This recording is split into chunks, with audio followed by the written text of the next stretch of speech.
Before we start, just want to say that we've, as an organization, we've issued a statement on Raquana Williams' suspension and won't be taking any questions on that.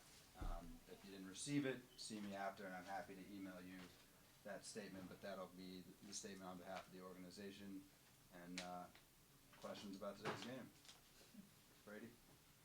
Derek, you guys allowed 42 points in the first half, but then only 22 points in the second half. It seemed like the rotations were stronger, everything was a little bit more active. What went into that? No, I think our players just kind of responded to I think the force that Dallas plays with, which I think caught them off guard and caught us off guard when we played Dallas in Dallas the first time. They're a strong team physically. They compete really hard. They have size at the guard positions, which is not normal that you see around the league. So I just think our players kind of responded to the force that they felt Dallas playing with, and realized that if they don't bring or match that, things are not going to go well. And so I thought that defensively, our energy, our intensity really elevated in that third quarter. Once they realized that they were going to have to play that hard just to have a chance to win. That's Being shorthanded, especially missing some of your probably better one-on-one isolation players, how important is it for you guys to make sure that you really execute offensively and run good sets? Yeah, no, it's a great question as well as thought. It's something that we've tried to encourage our team to understand and accept that you can't just put the ball in people's hands and expect points to go on the board. Really good teams and great teams are able to execute and manage the details of what it takes to be efficient offensively. Good screening angles, players setting their defender up, coming off of the screens.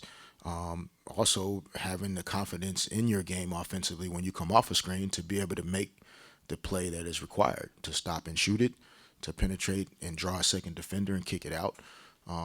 These are all things that we want to continue to get better at. But every week it's been kind of different who we're asking that to be and to do. But at least for the next couple games before the break, we know who we have. John. John W. Davis with W Insider. Coach, can you pinpoint a specific moment in the game when you feel like your team decided that they really wanted to win this game? Yeah, I thought before they left the locker room at halftime, I think they just made a choice that they wanted to win the game more than Dallas did, and they went out and changed it. I thought in the first half, the Wings played harder, they competed harder, they pushed us around, they reacted to the ball faster, and I just think our players decided at halftime that they didn't want to allow that to happen anymore, and they went out and changed it. Do you think your speech had something to do with that? What speech? Your message to the team. You said something. You had to. I mean, yeah, I say a lot of stuff. I don't know always if they hear it or it connects, but They heard it. yeah, I say a lot of stuff, and I just tried to, encourage them to do that. Like the game's not a perfect game, and I think it's why sports is one of the most special and unique things to ever exist because it's not scripted. You have no idea what's going to happen when you go out there, and the only thing you can control is your effort, your energy, your intensity, your commitment to your teammate, to the team, something bigger than you. And I think they were really holding on to those principles in the third quarter, and that's why we were so much better. LT. Coach LT was TV Sports. Now that Kalani, now she's actually your big right now. Do you guys plan to get her more involved in the offense as far as in the points in the paints, and everything as far as flashing more to the basket and just getting more out of her? Yeah, I mean, yeah, no, for sure. It's one of the reasons why we drafted her. We feel like, her ability. She has a really soft touch around the basket, and she's just learning how to be effective offensively at this level. When you've played in the crowd the way she has her whole career, seen a lot of zone defenses, how to play one-on-one offense, how to clear space, use angles. Those things are not easy to pick up on. But she's doing a great job just playing the game, and we're encouraging her that to remember the fact that there are a lot of players here that were here long before you. So nobody's going to stand around and wait to make sure you get the ball. You just have to play hard, run the court hard, get offensive rebounds, putbacks, do things to impact the game that may not show up on the stat sheet. And I think she's done a great job of it. And you see those flashes where she can be dominant in the paint, and it's just going to be a matter of time as she continues to learn how to be effective at this level. But it's for sure something we want to do. And there are a lot of times on video we stop it and she's wide open in the paint, and our guards are just not completing those passes to her the right way. So we'll keep working at it and getting better. And then my last question, I know you gotta be concerned about the offensive rebounding that you guys seem to. You have the size, but it's just like, is that just more mental, or is there more emphasis put into that? What do you think is going on with the rebounding?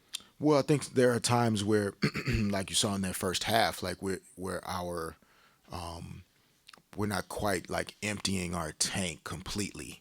You know what I mean? Like every possession is like I'm exhausted from that one possession. And then like now let me take a breath and then okay, now let me exhaust myself this next possession. And so there are just times where we're not meeting the energy level that it takes to compete at the highest level. And so the other team is just reacting quicker and they're quicker to the ball. And so that's what we saw in the first half today. And it really wasn't until the second half that we did a better job of we imposed our will on our opponent, and that's something we have to try to figure out a way to do in both halves more often. But right now we're just it's only 7 people really getting it, and we appreciate Carly coming in, and we'll try to get her a few more minutes out there. But however we can get them right now, LT, we'll take them. Yeah. Time for two more, Rico and Steve. Rico Cabrera, Eastern Sports, and Coach Omaya. Good. How are you? Fine, thank you. Coach, in your perspective of first as a head coach, Camper Day, huge for you. Yeah, Big it's on great. this. Yes. And secondly, trying to keep in mind that the early starts, Right. the physical body and the mental preparation. Can you address that? Yeah, very intuitive there, my friend. Yeah, Camp Day is, we've only really seen it on the road. I mean, this is the first one at home for us. And it was great to have thousands of young kids here watching WNBA and watching these women compete. I'm not sure what the numbers were in terms of the ratio of girls to boys, but I think it's fantastic that however many young girls were in the building today, getting a chance to see what it's like for women to excel and achieve at the highest level in their space. And I think that's something that the WNBA should be very proud of. Most young kids this age, especially thousands of them, they don't get to see their professional athletes up close and personal like this in any other sport, to be honest.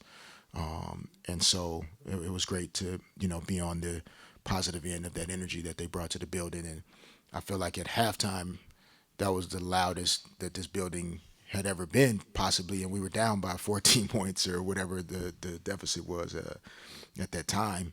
And I think that helped us. Secondly, in terms of the early starts, yeah, I do think it is an element that impacts the quality of the game at times, for sure, for both teams, not just us. When you consider how often you're flying, changing time zones, etc., and then having an early start in the new city, 2 or 3 time zones different, that's not an easy thing to do. It's why you don't see it a lot, on the men's side. Revenue also is a reason on the men's side too. But yes, it does impact, and it's real, but it's a known entity. So, there's not much we can do but prepare ourselves to play. And we got another one on Saturday in Westchester, New York. Yes, Steve Finley, Coach City Coaches. Coach, NECA had a typical NECA game. Yeah. How does it feel to have a player like that that you can lean on and depend on? It's hard for me to describe. She, her mental toughness, right, and intestinal fortitude. Like it's what's on the inside that creates what NECA puts out physically. She's intelligent, she's smart, she's purposeful, but yes, she still has like a joy and a passion for life, for playing the game. She's grateful, she's thankful to be here, and that's how she plays every day. She practices the same way that she plays. She goes through shoot around the same way that she practices, and that's why she's able to be consistent. That's what we're trying to teach Kalani. That's what we're trying to teach Marina, all of our young players. So it's a gift to have someone that is in the locker room that kind of exemplifies the qualities, the characteristics that you want in all players. You need those examples, and she's arguably as big as they get in terms of as far as I'm concerned. Thank you. Thanks. Okay, that will do it for this coverage of the WNBA's Los Angeles Sparks as they improve to overall record of 10-7 with a huge win on Campers Day here. Sold out, 14,050 individuals were seated here for this huge game, and of course the LA Sparks come out victorious as they were led by Nneka Ogwumike with 22 points, followed by her sister Shinae Ogwumike with 12.